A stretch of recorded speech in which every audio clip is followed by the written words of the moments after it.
గురుగారు నమస్కారం. కొన్ని వంశాలలో పిల్లలు పుట్టడం లేదు. దీనికి దైవిక శక్తి కారణమా? సైంటిఫికల్ ఏమైనా ప్రాబ్లం ఉందా?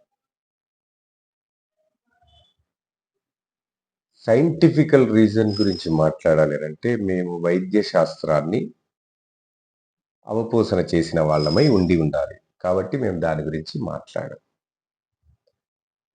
ఆధ్యాత్మిక పరమైనటువంటి సాంప్రదాయిక పరమైనటువంటి రీజన్ గురించి మాట్లాడాలంటే మాత్రం చక్కగా అది ఉంది అని చెప్పాలి. మనకి పూర్వం అంటూ ఉంటారు, మాకు ఇంటి శిరస్తుగా వచ్చింది, శిరస్తు అని అంటుంటారు.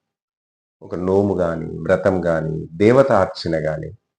నా తల్లిదండ్రులు ఒక దేవతార్చన చేశారు, మా తాతలు అదే దేవతార్చన చేశారు, మా తాతలు కూడా అదే దేవతార్చన చేస్తూ మాకు స్థిర ఆస్తిగా ఇచ్చారు. ఆ స్థిర ఆస్తియే స్థిరస్తు అయింది. నా ఇంటి శిరస్తు లేదు. ఇప్పుడు చాలా చూస్తాం, వడి బియ్యం పోసినప్పుడు 3 సేర్లు, మీకు సేరు అంటే తెలుసు కదా, 3 సేర్లు, 5 సేర్లు, 11 సేర్లు, మా ఇంటి శిరస్తు లేదు, శిరస్తు అని అంటారు. ఈ శిరస్తు అంటే ఏంటి? స్థిర ఆస్తి. నిజమైనటువంటి స్థిరాస్తి ఏంటంటే మన దేవతార్చన, మన సాంప్రదాయాన్ని మన తర్వాతి తరము అనుసంధానం చేయడానికే ధార్మికమైనటువంటి కళ్యాణం. ఆ కళ్యాణం ద్వారా సత్సంతానం కలిగి ఈ ఏదైతే మన గృహస్థాశ్రమ ధర్మాలను పాటించాలో ఆ గృహస్థాశ్రమ ధర్మాన్ని పాటిస్తూ నీ యొక్క అనువంశికతంగా వస్తున్నటువంటి దేవతార్చనను కూడా నీ తర్వాతి తరానికి అందించాలనేది స్థిరాస్తి.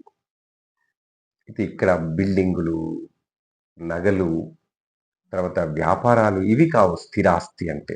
ఇది స్థిరస్తు. అయితే ఇది నీకు చాలా మంది ఇప్పుడు మా మా వాళ్ళు సంక్రాంతి నోములు ఉండే మాకు, లేకపోతే దీపావళి నోములు ఉండే కానీ మేము పట్టుకోలేదు, అలాంటివి ఒకటి వింటూ ఉంటాం. ఇప్పుడు ఎవరు చేస్తున్నారు స్వామి, అంత ఓపిక ఎవరికి ఉంది?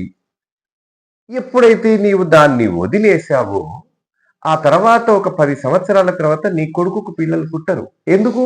నీవు ఎప్పుడైతే ఆ అనువంశికతంగా వచ్చావో అది నీ దగ్గరికి ఆగిపోయిన తర్వాత నీ వంశం అక్కర్లేదు. ఇక ఈ సనాతన ధర్మానికి నీ వంశం అక్కర్లేదు. నీకు వంశము పెరగాలి అంటే నీ యొక్క అనువంశికతంగా వస్తున్నటువంటి దేవతార్చన జరగాలి, నోములు పట్టుకోవాలి, వ్రతాలు చెయ్యాలి, యజ్ఞయాగాదులు చెయ్యాలి. ప్రతి సాంప్రదాయాన్ని మీరు నేర్చుకోవాలి, నీ తర్వాతి తరానికి నేర్పి అందించాలి. ఒకవేళ అలా చేయకపోతే ఆ తర్వాత చేసేవాడు నీ వంశంలో పుట్టడు. ఎందుకంటే నీవే మానేసుకున్నావు, నీ కొడుకు చేయలేడు. ప్రకృతి శాసిస్తుంది మనని, అందుకే మనకు సంతానాన్ని ఇవ్వరు. ఇకపోతే రెండవ విషయం ఏమిటంటే మన తల్లిదండ్రులు చేసినటువంటి అనువంశికతంగా వస్తున్న వాటిని గనక మర్చిపోతే వాళ్ళ పిల్లలకు సంతానం కాదు. రెండవ విషయము, పూర్వజన్మ కర్మఫలము వల్లనే మనకు సంతానం కానీ, అనుబంధం కానీ, బంధువులు కానీ దొరుకుతారు. ఈవెన్ ఒక కుక్కను, ఒక పెంపుడు జంతువును పెంచుకోవాలన్నా అది పూర్వజన్మ అనుబంధమయ్యే ఉంటుంది. అందుకే మనకంటారు, రుణానుబంధ రూపేణ పశు పత్ని సుత అరయ, రుణానుబంధ రూపేణ పశుపత్ని సుత అరయ. ఇది కారణం. నమో లక్ష్మీనారసింహ.